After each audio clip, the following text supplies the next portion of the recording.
Morning, guys. Just here doing the show tonight. Almost solo. I've got some help tonight with Pinkie Pie and Bombard. Hello. Okay, maybe not Bombard. Bombard's dropped. Well, he said he's sorting out his bandwidth, so there's probably something to do with that. Um, Larry's busy tonight, and if he's sleeping, he's got work early, so I'm gonna kick off straight He's back. into Larry's slides. Guessing you're sorting your bandwidth, Bob. Yeah, mate. Well, in fact, let me select my screen real quick.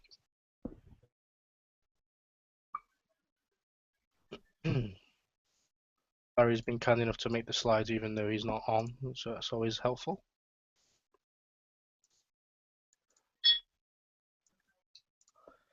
There we go, we're off. So we're going to be talking about the October's work in progress, a few sneak peeks about the raid and stuff, what's coming as well. So first of all, we'll just go over the updates, all the bug fixes and tuning what there was. I think the main thing that people noticed was the whole problem that people had here in bases. So it says clicking on a land tile in a base combat will no longer result in ships becoming stuck. The waypoint will correctly redirect to a valid coordinate once again. So that's fucking good. It's good for me with my sniping for sure. I know a lot of people having problems It with that. pissed me off because you try and get to the outside and especially hitting with like a missile fleet to retarget, you could go in and you could snipe a turret and then it'd retarget onto a ship on the inside, and especially if they had a 4 and 2 on the north side and you couldn't even get to the bloody wall. Yeah, Yeah, you had it to was start really. trying to walk the wall like it was like an invisible land tile on the outside of the base that you couldn't click on. It was like bullshit, really. Yeah, I mean, I'm still not understanding what they mean. They're saying about clicking on a land tile. Well, it resulted in some kind of problem going up and getting your ship stuck. I don't know about you two, but I've never clicked on a land tile. I can't remember if I've ever done it since I've ever played. I click on the water, to move my fleet. I And don't know if I've ever done that either. no, I don't. I mean, I'm glad it's fixed either way, but I think they definitely got it mixed up. I'm still not sure they know what was causing it, to be honest, by the sounds of it, talking about clicking on land tiles. But it was possible to snipe still. You had to click behind your ship, and it was really sensitive and often would spin out of control. I tried sniping a couple of people's bases. I managed to get a few, but it was obviously a lot more difficult when you've got unarmored rhinos like I have, and you've got apox raining down on you. You haven't got time to wiggle each ship around, and it made a lot of bases safe where they should have been snipeable. So I'm glad that that's sorted. Yep, They've yep. also adjusted the lead panels turret special, so it's now stackable with other specials that add damage type resistances. This special will not be stackable with other stun resist specials, so you can't stack lead panels with anti-pinch, but you can stack it with, say, reactive armor or explosive, all those types. It just means that you get radiation and reactive, which is it's pretty good. Lead panels is really useful to have on your turrets. A lot of people neglect it, but when you consider the bulbous pinch, those lead panels really help get your frontline turrets firing again before they die. Could make all the difference having lead panels on, couldn't it? Yeah, well, lead panels, or you got the insulator panels as well. Depends what defense you really want, but Mm, yeah, the lead panels gives you the radioactive defense. You got the insulator panels, M gives you the missile defense, and you know, yeah, I use insulated panels myself, but I could see how this is useful for someone who doesn't have it. I know they're oh drag yeah, based specials, so they're pretty easy to get hold of, to be honest. If you've got uh, no problems hitting drag bases really if you're a medium level.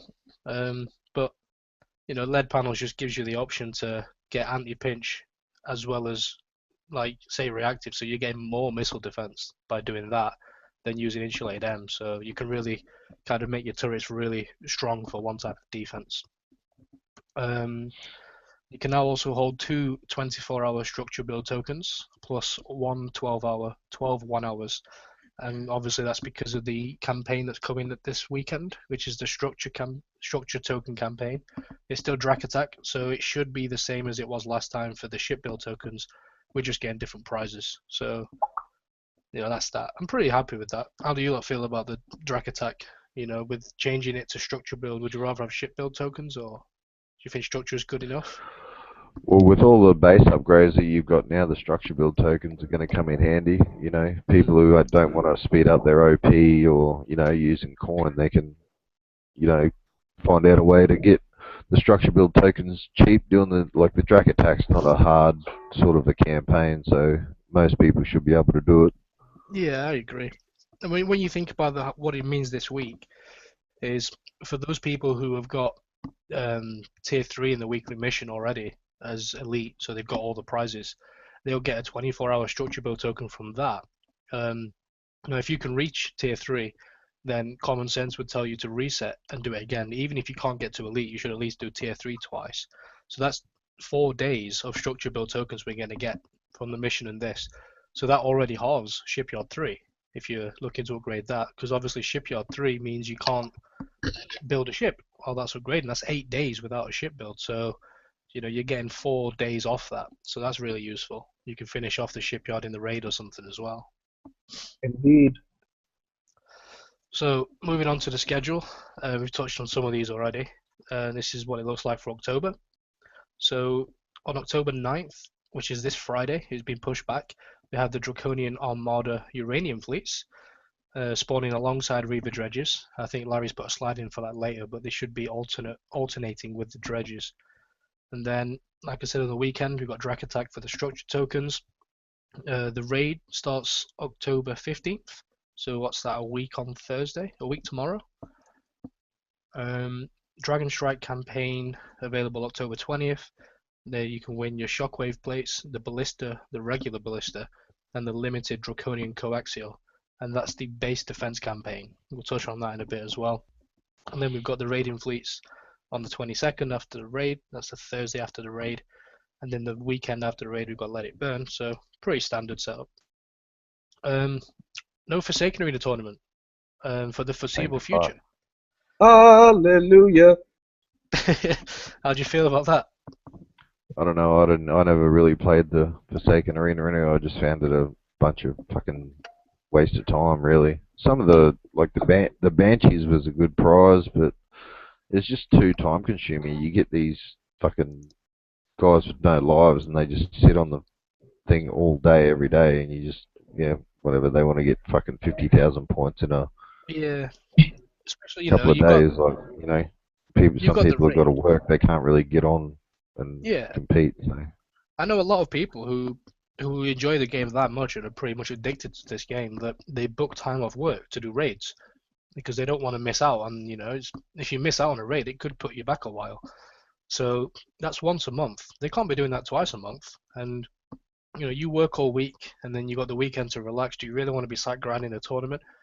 And not forgetting people work at weekends. So I'm really glad to see it's gone. Larry's given us some motivational pictures here to demonstrate no fat.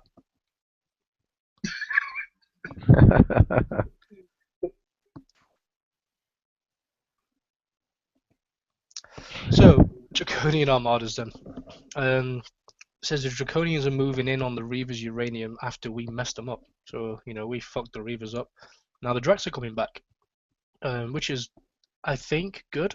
Dracs are typically easier to kill than Reavers, assuming they've not jacked the Dracs up or given them new ships or something, which we don't know yet. But I'm keeping positive at the moment. Draconian Armadas will spawn near relays on alternating hours from regular Reaver schedule. That's on Friday's dredges.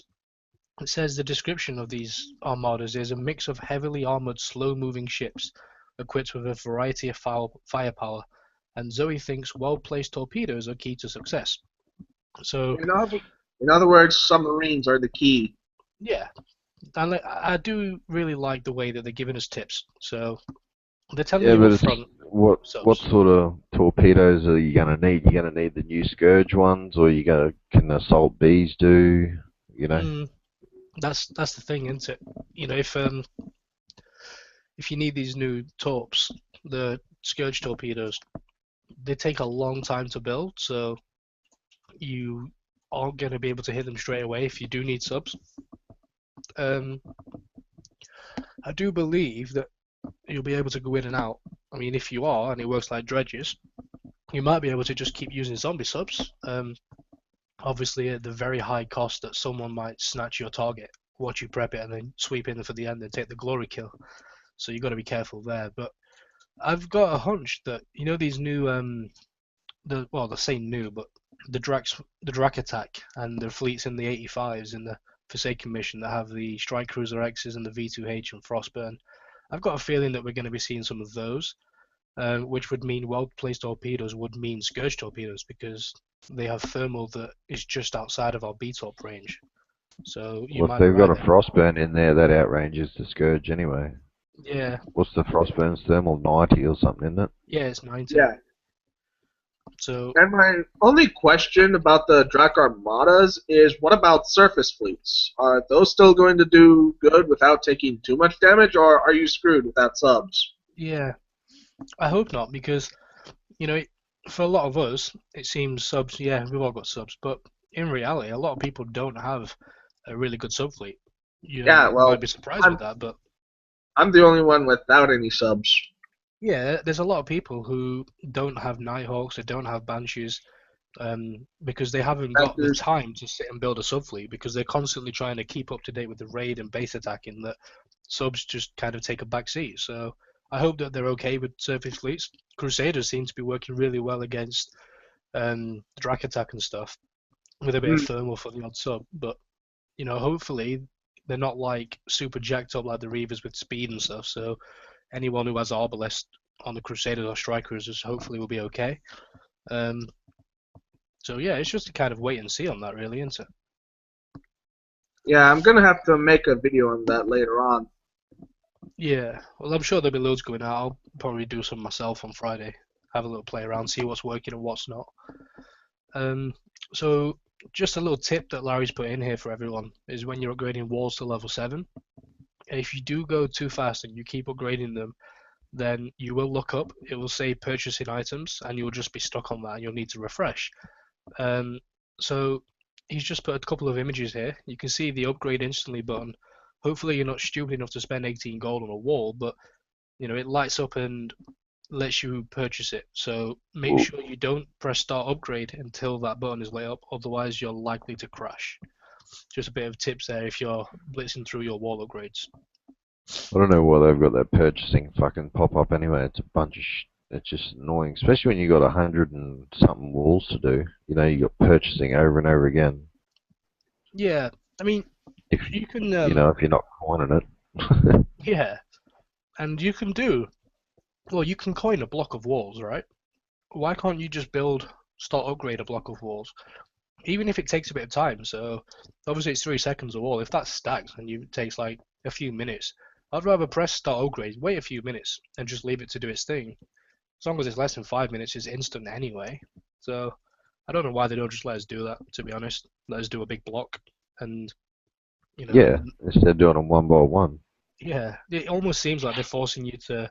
It's for the impatient people, isn't it? To force them into coining, is what it seems like anyway. But Yeah, what do you well, think? I coin a lot, but I haven't fallen for it. What do you They're think not of the worth it walls? anyway, really. Yeah, I got hit with a Gossamer fleet after I did the walls. Sorry, no, it wasn't. It was a Rhino fleet, but it had a Borbus flag with rockets on, and that alone melted the walls. Obviously, the Gossibers have such high rocket wall evade stats, along with the Dragonfire rockets, that the walls are still useless anyway. I And think the Gores also have the wall damage bonus. they do, yeah, you're right. So what's the point? Because if you think about the main fleets hitting at the moment, what have we got? A crap load of missiles. All of those ignore walls. You got fusion cruisers, they ignore walls. Um, so yeah, I wouldn't say that worth it really. The only decent rocket fleet that hits you these days is Gore Sabers anyway, and they don't do shit to as you just said. So there's no Yeah, point in even building them unless you want your base to look pretty. that's the thing. I mean, I've done nearly all of mine. I've probably got about 20, 25 wars left, I but think we, I, for, I only did it for decorative reasons, to be honest. So. I think we forgot Arbalists as well. They go through walls like it's nothing. They do, yeah, and they still tear through these walls like they're not there. So yeah, they're wasted. So for sake of mission content, there's a new mission just started. There's no changes to the mission there, which is good news for those wanting to catch up. You got another chance to get one of those elite prizes before the next mission, which will be new prizes. For those who have already got everything, including the ballista, you've got the opportunity here, if you can do it twice, to get 6, 8, or 10 days in ship build tokens, depending on how lucky you get with the bonus token. So it's definitely worth doing. Even if it costs you a few coins to do it, the cost of the coins to do the mission is probably going to be less than the cost of 6 to 10 days off your ship build. So work out if it's useful for you. If it is, go and do it. If not, forget it. But the mission after the raid, we're going to see new tech. The first tech is Scourge Cadmium Armor 1 to 4. So all it says so far is we'll have reduced repair times. We don't know how much they're going to be reduced, but surely a reduced repair time is good. The only thing I will point out is, what about resistances? It doesn't specify if it has any resistance. So is it just going to be a small bulkhead where you get a small repair time, but at the cost of that, you're losing your resistances? Because if that's true, you might be better using regular armor still. Yeah, well, what the cadmium armor? What are they saying? It's got like a bonus to it that reduces your repair modifier or something. Something Is like that what that, yeah. So, I mean, it's only going to be on these armors though, so it's not going to affect your current ones, and it's all down to those stats, isn't it?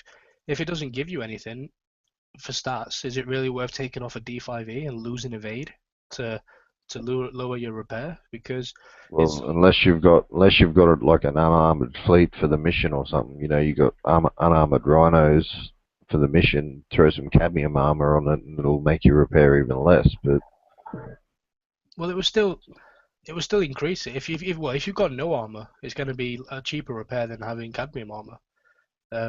It just means you'll be lasting a little bit longer, and it might make it a viable option for non-coiners in raids and stuff. But arguably, if it doesn't give resistances, you might be taking more repair overall because you're taking more damage, because obviously you've got less resistance for missiles and everything else. So you have to really think about that one when it comes out. Also, we got Stealth Attack System 4, which is just an upgraded version of the current stealth attack systems that will offer concussive damage and submerge time. I like 5%. Sorry? By like 5%, like the speed systems 4 and 5 did. I assume so. It's definitely going to open up options. I mean, we'll go over it in more detail in a bit, but we know there's a new sub coming out in the raid. We've got Banishes already out, so this is freeing up some special slots, and it's giving you an option here to increase your damage as well as using battery without having to use 2 specials. So something to look forward to, perhaps. And then Gargoyle Depth Charge Turret 2. I assume it's just going to have more damage. I wonder if the ranges are going to change. Obviously, there's no stats released yet, so we can just assume that it's going to be better than Gargoyle 1 because that's common sense. Not really much more we can say about that, really, is there? No. But yeah, it's something to wait for and look forward to. And when you consider level 6 turrets and the fact that you can get 2 specials, I'd say gargoyles are arguably a little bit better now, because gargoyles before, a lot of people replaced them for pyroclasts. So there's a lot of people going radiation defense now for enforcers. Maybe it's the time of the gargoyle again. Maybe a bit of range bonus would be nice.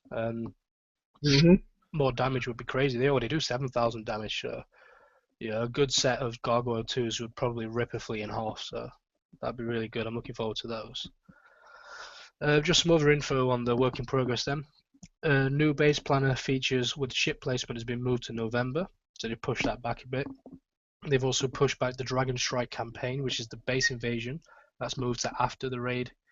I think that's good, I would say. I'd rather than release something delayed and have it working from day one than for them to launch it and it creates all these kind of problems and issues and stuff, wouldn't you?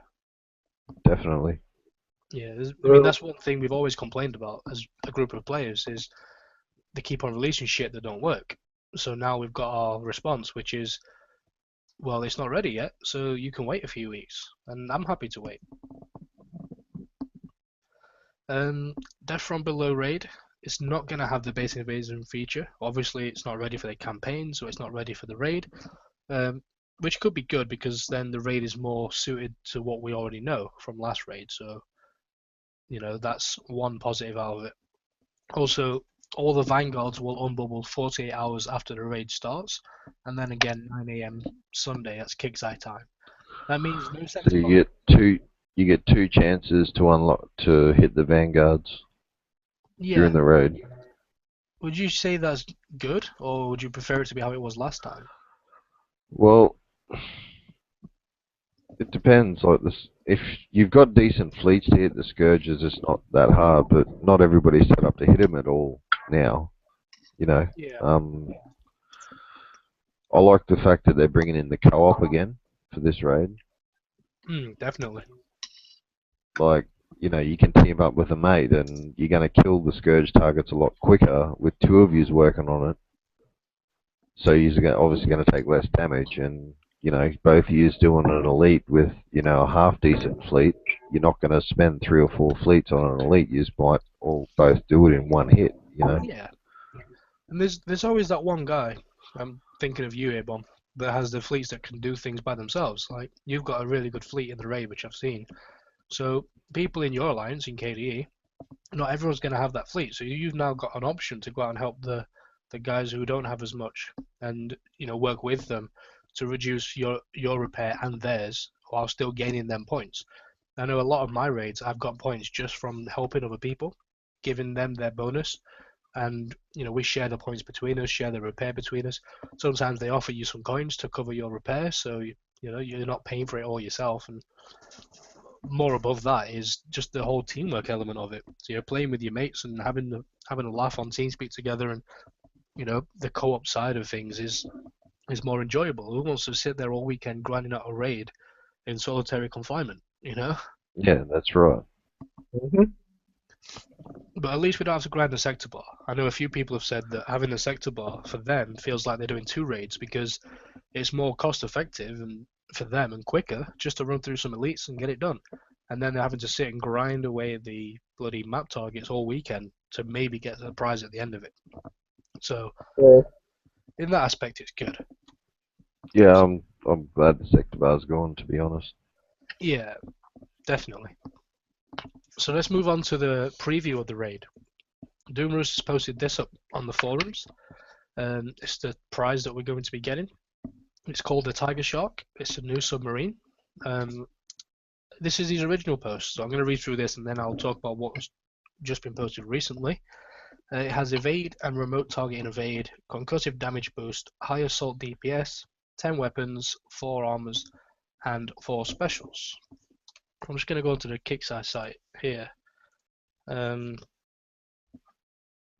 So he's posted the blueprint itself on the forums.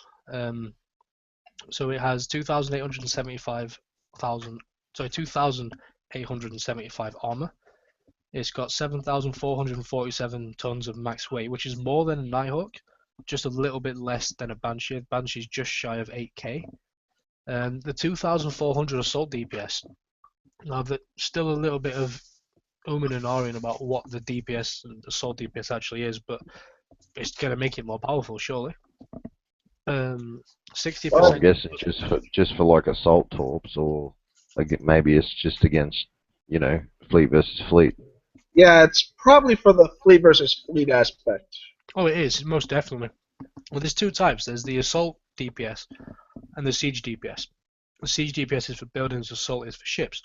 So I think what it does is after all damage is done, it adds a DPS. So it's going to add, I assume, 2,400 damage at the end of, and that's where we're kind of stuck. Is at the end of every torp, every so many seconds. So I think a little bit more clarification on forums is probably needed for that. But on top of that, we've got 60% concussive damage, which is ridiculously high. That's going to be a really hard-hitting sub, especially when you consider the Stealth Attack System 4, which is coming out, where you can increase the damage even longer. you make it harder hitting, it's going to be a crazy sub. Going to help a lot, I think, in PvE as well. With the high damage, you can kill things fast. Rest Yeah, in well, peace. it might be alright, in the new armadas where they say, oh, that you want subs to kill it or whatever. You get a couple of these tiger sharks and smash these armadas out pretty quick. Yeah, You'll be able to definitely. kill their targets a lot quicker, but that's up to people who, if they want to coin them or whatever. Yeah, and there will be people who do. So let them do their thing. Look at their fleet, see how they work, and if you like it, build it. If not, then at least you've had someone test it for you. I just want to touch a little bit on the remote target evade. I've seen a couple of people mention that this sub now has remote targeting, so you can retarget the missiles from rhinos and mastodons and stuff off it. You can't. Remote target and evade means it gets evade. It receives more evade when a ship has remote targeting firing upon it. So, for example, a rhino. The further away the rhino is, the less damage it does. But up to 75% remote targeting evade means as it's on the very edge of its range on the remote target firing upon your sub, that's when it gets the max 75%. And the closer you are in the remote target range, the less evade bonus you get. And it also has a 25% missile defense, which is useful if you're looking to take damage, where I'd argue most people would probably try and be using subs to not take damage, sneak in, do some damage and run away. Combat speed of 13, turn speed of 20, pretty decent for a sub. Is it more than a Yeah, Banshee? 13's alright. It's in between a Banshee and a Nighthawk. I think Nighthawk's 15, Banshee's 11, so it's reasonable. And we've got 60-second cloak time, and that's not as much as a Banshee. So those of you who see this and think, damn, I've just started building Banshees, now my Banshees are already dead. Not really. I wouldn't say that. It's about the same time as the Spectre. Yeah. And let's not forget that what you're using Banshees for, I would argue most people will be prepping bases, right? Mm-hmm. Would you see this as a base prepper, or would you see it as a fleet sub? Depends. If you use a double speed road crew and you build it right with the 4 specials, you could put a speed upgrade on there, with the new stealth attack system. And well, if you prep a base, depends. We haven't seen the stats for the stealth attack system yet, but if it's the same as Nautilus Battery 3, well, you'd be crazy not to use the new stealth attack system. But if it's less, then in a base you want as much dive time as you can get. So probably better off just using, batteries. But I suppose it's an option for people who haven't got subs yet. So if you missed a Banshee because you didn't do the tournament, or you didn't get enough to make a fleet, or if you've not got Nighthawks, or even if you do have Nighthawks but you haven't yet built them, then this is probably the sub that you want to build. It has got more weapons than a Nighthawk. It's got 10 weapons, 4 armor, 4 special. So it's got an extra special, an extra armor, and 3 extra weapons over the Nighthawk. A little bit slower, but like Bomb said, with the extra special, you can make that back up with a speed upgrade. Well, if you just put an assault bees on it, they give you combat speed bonus anyway. So if you put an extra 3 torpedoes on it, you're going to get the combat speed back up. So exactly. Also, you've got an option to combine stealth and speed with Magnus Drive. I'm a big fan of doing that myself. My Banshees and my Nighthawks both have Magnus Drive and Thrusters 3. I've got my Magnus Drive R15, which is in the same category as speed system anyway. But Magnus Drive R15 with Thrusters unretrofitted actually is both faster and turns faster than R15 speed system 5. Obviously, you're losing a little bit of stealth, but you can make that back up with the D2S armor. So something to bear in mind with the different combos there. But yeah, I think overall it's definitely exciting. Obviously, it comes with that repair modifier, which is just standard for subs nowadays. Not really likable, but it is what it is. You do have 40% defense as well underwater for concussive, explosive, penetrative, and radioactive. I noticed that they missed off ballistic there, but suppose ballistic doesn't really damage subs, does it? not underwater anyway. No. You got a 20% combat speed bonus as well. So not as much as a Nighthawk, but like we've already said, with the special slots, you can make that back up. So it's definitely a good sub. It takes just over 5 days to build. It's on here somewhere. 5 days, 7 hours, 27 minutes, 26 seconds. Not sure if that's with or without an officer. I assume without, so you'll be reducing that more with an officer. So, it takes a while to build, but then, Nighthawks and Banshees aren't exactly the quickest thing to build either. So you're looking at a good couple of weeks, 2 or 3, well, probably 3 to 4 weeks per sub when you consider all the specials and stuff you can put on it. So it's not going to be a super fast build like the Spectres or anything. Let's go back to the slides. So another post that's come up on the forums what I noticed today is about mercenary fleets. So it's another way for Kickside to ask for our input, which is really good. Like Larry said here, the Kickside We Want Your Input festival rolls on, so they're continually asking us for help. And in a nutshell, they want to know what you think about merc fleets. One option is to scrap them completely and just remove them from the game. And as you can see there at the bottom, he asks, is the merc fleet feature something you'd like to see fixed? Or do you think we should dedicate resources and manpower to solving problems associated with this feature? So he's pretty much asking, is it worth them even bothering, or should they just scrap it? What do you think? Give me a merc fleet with skull-ranked rhinos in it. Well, this is the thing. Personally, I don't think they should scrap them. It's one of them things where we all know they're broken. That you can use one every 12 hours, but they randomly launch. If you did want to use one, there's a chance that you wouldn't be able to. You'd probably argue, why are you even wanting to use one? Because they are terrible. It just uses your most advanced research tech, and if you've got everything researched, it will be a couple of hammerheads, a couple of floating fortresses, some peacemakers, some maelstrom rockets. They're shit. They don't do anything. But I think, in fact, no, they do something. They give you the option to not coin your dock, launch a fleet, and bunker someone's dock. So there is that side of it. I think that's all they're useful for. I'll use them as doorbells sometimes on my base. People put gunboats out. I haven't got any gunboats left, so I'll launch a merc fleet and put it on guard on my base as a doorbell. Yeah, there's that side of it as well. But I'd still argue that as they are, they're pretty much useless, apart from those reasons that we've mentioned. I can't think of any good reasons for them. So I personally would like to see them change. We've moved up in the kind of tech tree almost. We've gone through Draconians, we've gone through Reavers, we're now working on Scourge, we're going back to Draconians. How about some merc fleets are obviously going to have to be Forsaken, so get some decent Forsaken hulls in there. I'm not talking rhinos like I said before, but put some Kodiaks or something like that in it. Aren't they? Are they? Yeah, the Kodiaks are Drac. Well, Forsaken, what we've got? We've got Threshers. Threshers are a lot better already than using these hammerheads with rockets. You've got Makos, which again are pretty useless, but they're still better than what they are. Crusaders, maybe arguably not for a free fleet, but then why not? You only get to use it once every 12 hours. Once it's dead, it's dead. You can't just repair it. It might give the lower levels, if they get gifted a merc fleet or something, might give them a bit of a chance to do some targets, do some Forsaken mission or something like that using their merc fleet. I think one way to balance it, and maybe I'm wrong, but it's just my opinion, they could make it with bigger ships like Crusaders. They don't have to have the best builds. They could just stick on a couple of Arbalest, a couple of Disruptor Cannons, a couple of Evade, maybe an Explosive and Missile, just mix it up a bit.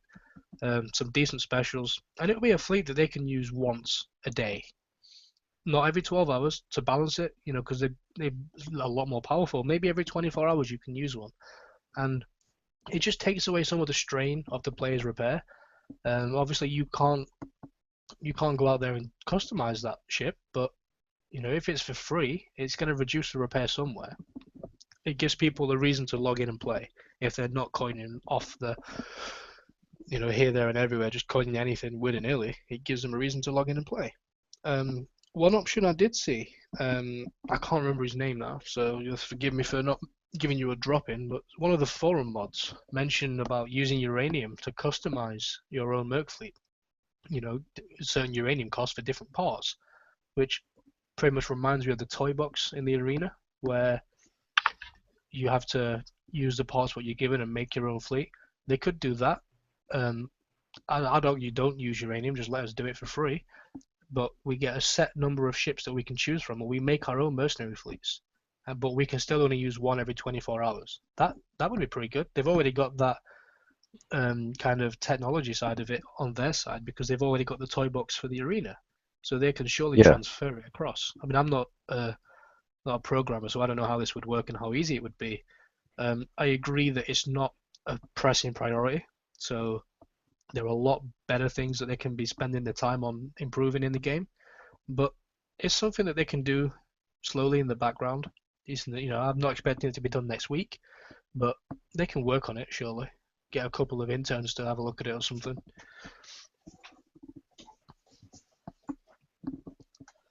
So I'll move on from that. I want to add as well to people watching, go to the forums and voice your opinions on that. If you've got something to say about it, have a look. I don't know if anyone wants to look on chat and see if anyone's commenting there, because I haven't got chat open with full screen.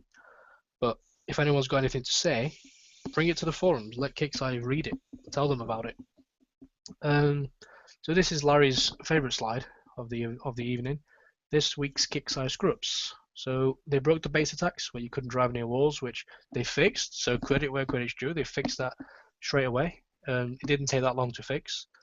And this one, the Horlock's Aegis, he said currently allowing remote targeting off of countermeasures when you're using Gale system, countermeasure loaders 3, the Mortarhead row crew, you're getting about 110 range depending on retrofits, which is crazy. And I've seen a video of someone posting a base hit, which someone hitting them, and they outranged everything, including the Enforcer, and took almost no damage. So I haven't heard of a hotfix for this. I'm told that it's on the forums and they're working on it, so I can't wait for them to fix that because it's just letting people misuse it and run through bases. Well, I don't understand how you get, the remote targeting off countermeasures in the first place because it's not, you not should. an attacking fucking weapon. Yeah, well, that's why it's under the screw-ups, because it's something that's gone wrong somewhere. I don't use this fleet, so I've not experienced it myself, and no one's hit me yet with this. Have they fixed it yet? I'm going to fucking refit my Harlock's Aegis now. Well, you do that, and you tell us if it's fixed. And then on the opposite side of that, we got Kickstarter's breakthrough. So they're listening on the base defense feature. The whole campaign, what they're doing, they've taken a lot of feedback on board and tailored it around us, which is really good that they've asked us, taking suggestions from the player base. Also, the same on Merc fleets now, which has just been added today, I believe, that thread. So they're giving you options to go and voice your opinion. You'd be stupid not to do it. It's one of those things where, if you think about people who vote, if you don't register to vote and you don't go out there and vote, you can't complain that the people who are in charge you don't like because you haven't even voted. So you can't bitch about something you've not had a say in. It's the same with this. You can't sit there and complain that the game doesn't work and you don't like Merc fleets, you don't like the new campaign, but yet you've not given your opinion across. Give your opinion across, and let people listen to what you've got to say. So, what do you think about Kickstarter at the moment? Do you think they're starting to listen to us more? I think so. Yeah. Yeah, they're Doom Rooster's doing a pretty good job getting involved with the community, I think. Yeah, he is. He's always posting and responding to posts, isn't he? And I've noticed a lot. They're giving us a lot more kind of sneak peeks, like they've done with this raid, with the campaigns. They're telling us already what the prizes are. We don't have to wait until release to guess what the prizes are. It's just good to know these things. We already know the substats now, so we can start to plan our builds already, and we know how long it's going to take to build. So we can even go as far as setting out a timeline if you really wanted to of how long you want to be building these subs for. So it's good that they're doing this for us and letting us prep. Yep. I also want to add though, so this new sub, what's coming out, this whole raid preview, what they've done, the only thing I would have to criticize that is it doesn't stand out as in a sticky post on the forums. You wouldn't know it was there unless someone directed you to it, or if you happen to stumble across the post by mistake. So the post is by a random guy who plays the game asking for some previews. And it's called Question for Doomroost or any mods. So without knowing that's there, you wouldn't be able to find it. So if they're giving us that information and if they're good enough to give us the previews, they should make a sticky post on it with the title raid preview so that everybody knows about it. Otherwise, what's the point? Mm-hmm. So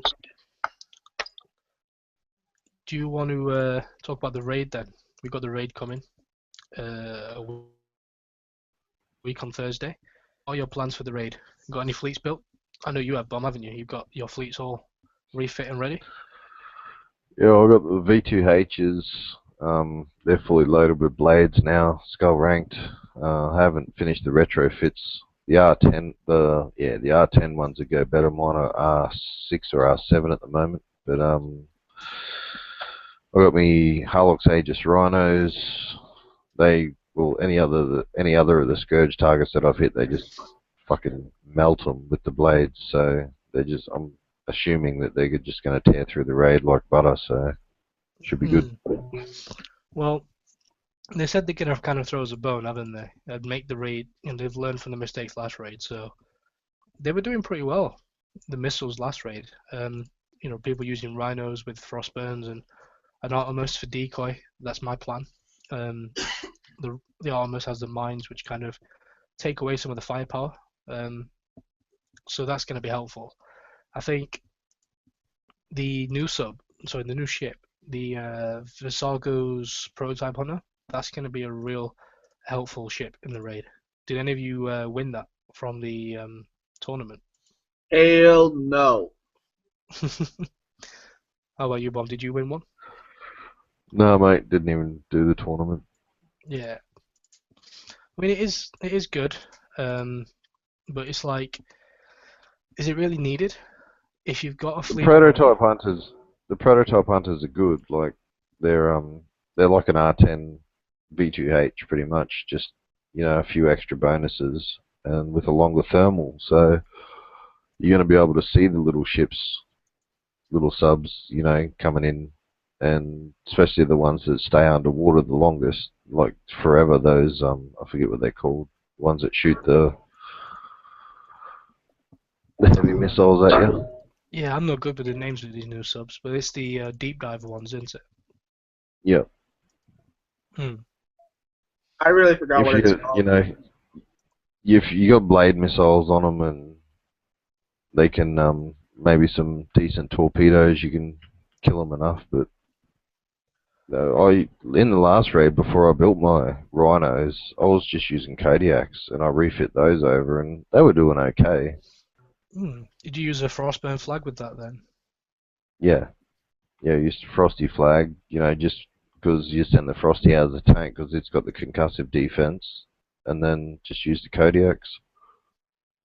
They've only got Harriers and disruption missiles on them at the moment, but I haven't really refit those over to blades. But Kodiaks with blade missiles would still be pretty good, I think. They pack a punch in Kodiaks though, especially if you've got them R5.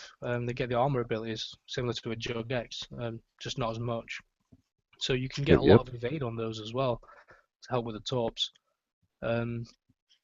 Another option with that, if you've got a Kodiak fleet, including a Savage Kodiak, if you have an Aegis as well, or something with thermal, you can remove the Frostburn and use a Savage flagship, so that you've got the missile bonuses and the missile defense, because obviously the missiles that come off the deep dive subs will do less damage to you.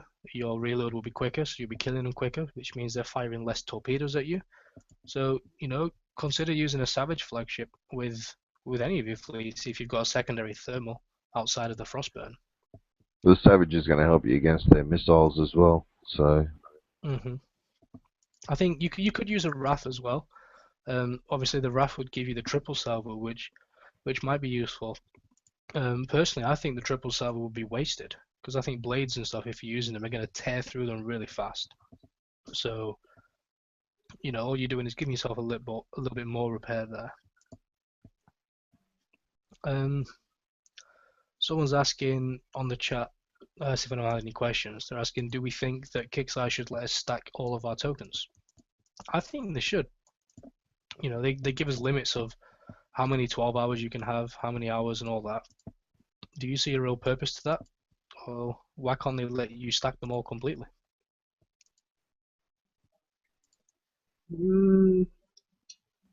Not exactly, no. Why not? Well, if you earn them, you may as well be able to keep them. You know, if you're spending coins or whatever to earn them, why should there be a limit? I know. Really? What's the purpose of the limit? What does anybody get out of us not spending them straight away? You know, sometimes you might not be able to spend them straight away because you waste them. Like the structure build token is 24 hours. I know they've just upgraded it to 2 tokens, but before that it wasn't. And even now you can only have 2. We've already said that you can have 4. You know, if you do 2 in the mission and 2 in the campaign, you can have 4 days. So that's going to be 3 24-hour tokens, a 12-hour, and 12 1-hours. So one of those tokens will be wasted if you haven't spent it from the mission. But if you've got something building, let's say at the time of the campaign, I have 2 tokens saved from the Forsaken mission, and I have a turret which is 12 hours away. I need to spend that structure build to get the next one. I'm losing 12 hours off my token because I'm being forced to spend it or not get the new one. They shouldn't be doing that. They should let me hold it. Let me finish my 12 hour or spend 24 gold to finish it, and then I'll use the tokens when I need to. Yep. KCS in the chat has said maybe discuss fleets to help the community in get elite tier in the Forsaken mission. Well, I'm not real good for everybody to get it because I just go out and I throw my Gore Sabers in one. I got 2 Hell Strikes that I throw out in one, and they can 2 Hell Strikes, an Aegis, and a Harlock Triton. They go out and they can auto an 85. They take about a quarter damage. My Gore Sabers take about a quarter damage. My Rhinos, of course, they go out and auto one by themselves with like a fifth damage. And well, I've done it with my Kodiaks before as well. But, you know, they've got the Harriers on them now, so they can tear through the SCXs and that pretty quick, like quick enough to take less damage. Crusaders, they, you know, tear through the Forsaken mission pretty well. But, you know, Rob, you've told me that you've done the Forsaken mission heaps of times for pretty much no coins. You know, you got your big tank spotter. I got my ballista turret, and I was lucky to get 5 days tokens. I got the 2-day token plus a 3-day bonus, all for free. I did actually post a video only a few days ago on the crib. It's just me talking over how I do the mission, step by step, how I prep each part, what ships I use. I've included the fleet builds there as well. I've just seen Sean Knuckle. He told this guy that, you know, this video's out there and stuff, and he says the tech required was too high. You need something more obtainable. So I'm just going to quickly bring up, we've got enough time. I'm going to bring up Huggies here, and I'm just going to demonstrate something that I did mention on the post, but, you know, a lot of people just look at my ships and they see the Rhinos, they see the Jug, they see the Savage, and they're like, well, you know, I don't have a Savage, I don't have Rhinos. I'll spend a little bit of time going over this. So the main point of this mission, how I do it, is it's all about the decoy. So it's not about the Rhinos. It doesn't have to be Rhinos. It could be Mastodons. It could be Kodiaks, V2Hs, anything. As long as the decoy sits in front, that's what's taking all the damage. Obviously, Jugex is the best option because it has 8 armor slots. So with 8 armor slots and all 15 evade, you get 86% evade without using a special, which is useful because it only has 3 specials, meaning you can stack on siege battery, speed, and reactive armor. So just some ideas of some ships. I'm going to go with Dreadex because Pinky's with us and he loves his dreads. So I'm going to put them at R5, just to show you the stats. So I'm using this as a decoy, just like my Jugex. The first thing I'm going to put on, I'm going to say Speed System 3, because you're saying that you don't have the higher tech. So, Speed System 3. Speed System 4 is in Tier 3, but for argument's sake, we'll go with 3. Reactive armor is researchable. Everybody can have reactive armor. So you're adding that to it. Look at that already, at 89% defense. Armors, we want all evade. I'm going to assume again that this guy doesn't have D5E. If you can keep an eye on the chat, you'll be able to tell me if he's talking while I'm doing this. But I'm going to go with all D4E. So there we go, D4E there. Guidance Scrambler is researchable, so stick that one on. So these are all, it's all obtainable tech. Siege Battery is really useful, but I would assume that he doesn't have it. And I've had a lot of people say to me that they don't have Siege Battery. So what I'm going to do instead, because there isn't really much else that gives you turret defense, I'm going to go with countermeasure equipment. I'm putting countermeasure equipment 3 because it's quite often been in the Forsaken mission at Tier 3, along with speed system. So it's quite possible you've got it. If not, use number 2. I'm going to stick on a launcher, just in case you have some kind of mastodon behind it. You want to use it as a longest range spotter. You can see there you got 94 on the range. So the rest of it, I'm going to fill it with Phalanx 2. If you've got Phalanx 3, use them. If not, Phalanx 2 have been offered very, very often in the mission, so you can fill that with that.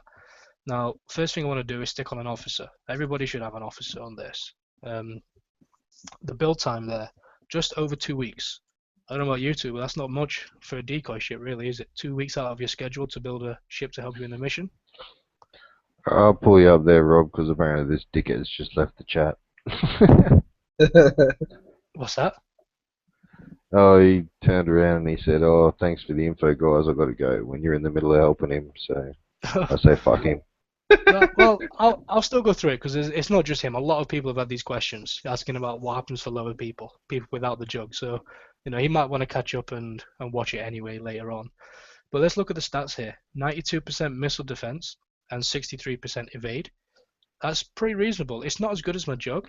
You're certainly not going to do it completely for free, but you can hit a few of these back to back and then repair overnight and do a few more the next day. You've got 3 days to do the mission, remember. You can get elite at least once with this ship, and then behind it you can have anything. Whatever ship you've got, it doesn't matter. You could have a Mort fleet, a rocket fleet, missile fleet, anything that sits behind this. So this is taking all the damage, and at only 14 days, hell, you could build 2 of them, and swap them in and out. So while one's repairing, use the next one. Don't forget, a lot of people have this ship anyway. It's an old ship that a lot of people might have, and you can pretty much use anything. So if I pick an MCX, a lot of people have MCXs which arguably are useless. I'm going to put it for R5, assuming people haven't gone all the way to R10. Take off the countermeasure and put reactive armor, and it's the same principle, same build. 92% missile defense, 66% evade. So you can kind of see where I'm going here. Pretty much any of these ships you could use. I mean, hell, let's try a battleship. 90% missile defense, 70% evade. The armor points are a lot lower at only 9,250. However, at 70% evade, a lot of the missiles are missing you anyway, and you've got 90% resistance of the missiles that do hit. So I want to just press this really hard that the mission is doable. Even if you don't have the fleets that I have and the tech that I have, you don't need Siege Barrier, you don't need a Jugex, R15 evade, and D5. You don't need to hit the 85 targets. You can do 65s or 55s, You don't need to go in against the SCXs that smash you with the ballistics. You can, Of course. I mean, there's always that. You don't have to hit all of these top targets. I mean, obviously, if you wanted to do it quicker, you'd want to be hitting the 85s to get elite. Hitting 65 to get to elite is a real grind, but it's possible if you have the seat time. But yeah, I just wanted to kind of prove that you could use lower tech to do the 85s. It's not going to be as free as I do it, but it's going to be doable. So go out there and build them fleets, because they don't take a long time to build. That battleship is 9 days, 22 hours. That's it. Less than 10 days. The the Dread is 2 weeks. The missile cruiser was about 2 weeks as well. A lot of you have got the ships built, so it's just a refit, which means it's even less. Some of you have probably got missile cruisers with D5E on already, so it's even less of a refit. So, think outside the box a bit. Don't be narrow-minded and think that you need to use the exact ships and the exact builds that I've got. It's only really there as a guidance. Same with anything that any of us offer. It's always just a suggestion. You have to use your brain a little bit and try and create your own builds based off our advice. That's the reason why we're here, to kind of advise. So obviously you said how you do yours there, Bomb. I mentioned mine in detail. What about you, Pinky? How are you doing your mission at the moment? I usually only do 185 and then I consider it done. What I first do is run my nuclear fleet, which has 2 Gretas with the antipodes and 2 Dreads still with impulses. And I take out the fleet that's incoming first. And then I pull out and then send in the Frostburn with Mastodons and prep out the 4 of those turret bunkers. Mm. In the meantime, I'm also taking out 4 of the Kodiaks in the base. And when that's done, I start moving the Nova Storms in for the kill. No, you've got a Nova Storm fleet with barrage bots, haven't you? Yeah. Yeah, and that fleet would work really well behind a decoy as well. I know you've got probably about 50 dreads built of different types. You could easily spend 2 weeks or less refitting a dread and then putting your Nova Storms behind it. And try it out, see how it works for you. Alright. I see Knuckles posted on chat saying the biggest problem he's seen with people with older tech is handling the Wendigo. That couldn't be more true. An easy way around that is drones. As part of my video towards the end, I showed how to kill the Wendigo for free. All the Wendigo damage kind of targeted the drones, and I was firing unaffected behind it. So don't forget that. And remember, it is co-op. So if you've got some friends who have available ships such as decoys, savage flagships for the bonuses, any frostburn fields, ask them to help run through with you. Maybe ask them to prep for you or tag team them together. I know I've done that with a few people already. You see the guy in chat, ProBeast. Another guy in my alliance helped ProBeast the other day. ProBeast went in with his Frostburn Crusaders, which on his own he could probably do 285s before repairing. So what my guy did is running with a Horlock's Aegis covering him, and his repair dropped ridiculously. He did about 4 or 5 and was like not even half dead. So, use other people's fleets if you've got them. Mm-hmm. Yeah, that was weird. Just dropped out for a second then. Has anybody got anything else they'd like to add before we end? Pretty much at the hour here as well, so coming towards the end. No, mate, I'm done. Anything from you, Pinky? Nah, that's about it for me as well. Cool. So we'll end it there then. Thanks for you two for coming on and helping me on the show. Makes a difference having more people on to kind of have a discussion rather than just me talking for an hour. No problem. Thanks for everyone watching.